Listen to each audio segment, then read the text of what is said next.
Porto de Taipei, onde ela já desembarcou, a gente acompanhou, né, toda a ida dela com as comitivas também, depois até o hotel, uma grande movimentação, né, não só da imprensa local, mas de, né, vários moradores, habitantes, são 23 milhões de habitantes da ilha ali, né, que também a gente acompanha aqui, neste hotel especificamente, tinha muita gente ali aguardando a chegada de Nancy Pelosi. Eu queria voltar, né, com o professor Marcos Vinícius de Freitas, grande especialista, né, de China, de relações exteriores, aprendo sempre aqui com o professor. Professor, tentando, né, a gente fica aí muito numa tensão por conta até do último conflito que ainda acontece, né, que não terminou, mas que a gente viu muitos ataques bélicos acontecendo. A gente fica muito na questão de uma possível guerra por conta deste conflito, uma guerra balística mesmo, né, bélica ali. Mas num cenário que a gente tem muitas relações, né, comerciais envolvendo os dois países, será que seria possível, de repente, a gente ver um cenário de uma nova Guerra Fria, não só uma guerra mesmo, né,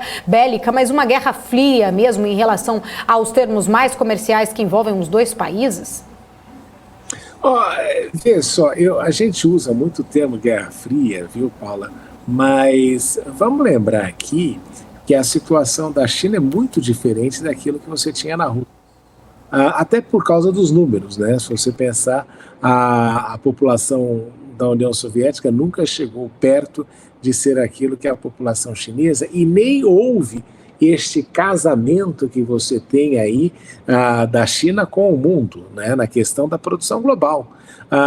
Se você olhar aí em qualquer lugar que a gente tocar, você vai ver coisas que são feitas na China, que foram feitas na China e que são resultados de uma política adotada pelo governo chinês de começar um processo de crescimento orgânico, mas que lhe permitisse avançar até as mais altas tecnologias, como é o objetivo atual.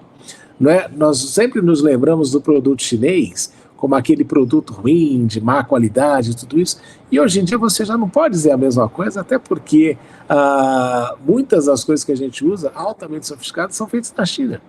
Então, é muito difícil nós queremos achar que vamos fazer aí um descasamento, vamos ter uma dissociação do mundo com relação à China, por causa desta dependência que foi construída, não por malandragem ou não por uma esperteza dos chineses, mas pelo fato de que o mundo terceirizou basicamente duas coisas para a China. A gente terceirizou ali a questão da poluição, né? A China continental enfrenta ainda os problemas da poluição em razão de se haver tornado aí a grande fábrica do mundo e também a mão de obra, e a gente acostumou a comprar produtos baratos justamente pelo fato de que os chineses incorporaram aí numa questão de anos quase 500 milhões de pessoas na mão de obra global.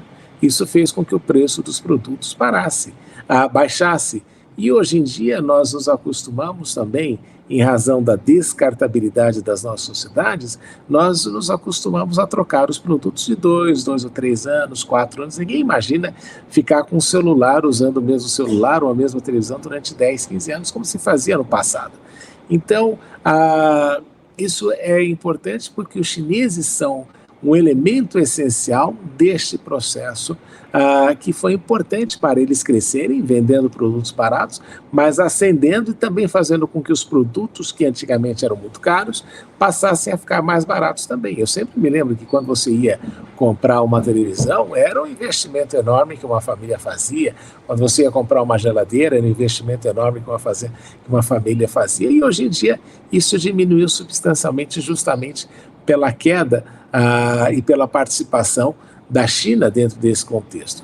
Então, não podemos querer achar aí que os Estados Unidos também vão conseguir fazer aquela política de contenção, até porque, e aqui é o último fator importante, existe uma enorme dependência e interdependência da economia chinesa com relação à economia norte-americana e dos Estados Unidos com relação à China.